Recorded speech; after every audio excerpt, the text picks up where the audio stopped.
इस बीच एक breaking news आ रही है, हम चाहते हैं कि आप वो जानें। दिल्ली से बड़ी खबर, ऑक्सीजन के टैंकर बत्रा अस्पताल पहुंच गए हैं। अस्पताल की तरफ से ऑक्सीजन की कमी सरकार की बताई गई थी, जिसके बाद ऑक्सीजन टैंकर यहां पहुंच गए हैं। राहत की खबर, बत्रा अस्पताल में करीब 325 मरीज हैं, जिनमें 300 कोरोना संक्रमित है। कई मरीज आईसीयू में है।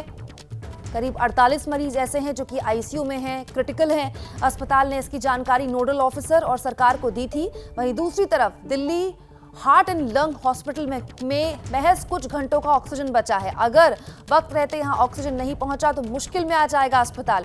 यहां 60 मरीज भर्ती हैं। तो बत्रा अस्पताल में तो ऑक्सीजन पहुंच गया, लेकिन अभी एक और अस्पताल है जिसे ऑक्सीजन का इंतजार है। Delhi heart and lung institute के चेयरमैन डॉक्टर के सेठी से बात की एबीपी न्यूज संवाददाता निवेदिता शांडिल्य ने।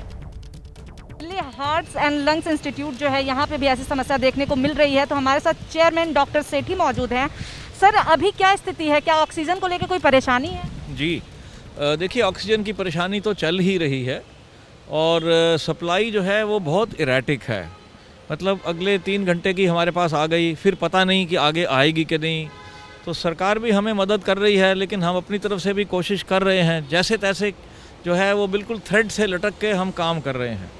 उसके अलावा जो दूसरी मेजर परेशानी हमने आज फेस करी है कि जो सप्लाई सिस्टम है हमारा, हॉस्पिटल का मैनीफोल्ड होता है, पंपिंग स्टेशन होते हैं, ऑक्सीजन के प्लांट्स होते हैं, उनके ऊपर इतना ज़्यादा स्ट्रेस है क्योंकि इस वक्त ऑक्सीजन की कंजम्पशन नॉर्मल के मुकाबले में हमारी 10 से 12 गुना ज़्यादा है। तो system is under stress constantly for that many weeks. हमारे पास इस वक्त 60 से ज़्यादा मरीज़ हैं जो कि ऑक्सीजन पे हैं। थोड़ी एडमिशन्स भी हमने रिस्ट्रिक्ट कर दी थी कल, क्योंकि परेशानी हो रही थी, तो बहुत मुश्किल हो रही थी हमें मैनेज करने के लिए। तो फिलहाल तो सिचुएशन कंट्रोल में है और अगले 4 घंटे के बाद क्या रहेगा वो फिर उसके हिसाब से ही चलेगा। हमारा नाम तो रजिस्टर्ड है as one of the vaccinating institutes, लेकिन हमारे पास अभी वैक्सीन की सप्लाई नहीं आई है, तो अभी हमने स्टार्ट नहीं करी। कुछ उम्मीद कि कब तक आ जाएगी, कब तक वैक्सीनेशन शुरू हो सकता है? कुछ भी उम्मीद अस्पताल? हमने अथॉरिटीज़ से कांटेक्ट किया था, उन्होंने कहा कि जैसे ही अवेलेबिलिटी होएगी वो हमें इन्फॉर्म कर देंगे। सो जब भी होएगी उसके हिसाब से फिर हम आगे चलेंगे। तो आपने सुना चेयरमैन डॉक्टर सेठी को, जिन्होंने बताया हमें कि स्थिति जो है अभी ये है कि अगले 3-4 घंटे तक के लिए ऑक्सीजन तो है, लेकिन आगे क्या होगा ये नहीं पता है। उम्मीद है कि ऑक्सीजन की सप्लाई तब तक हो जाएगी। कैमरा पर्सन निखिल रस्तोगी के साथ निवेदिता शांडिल्य, एबीपी न्यूज़, दिल्ली। न पाबंदी हो न कोई हद हो तो बस खुद बनाई सरहद हो।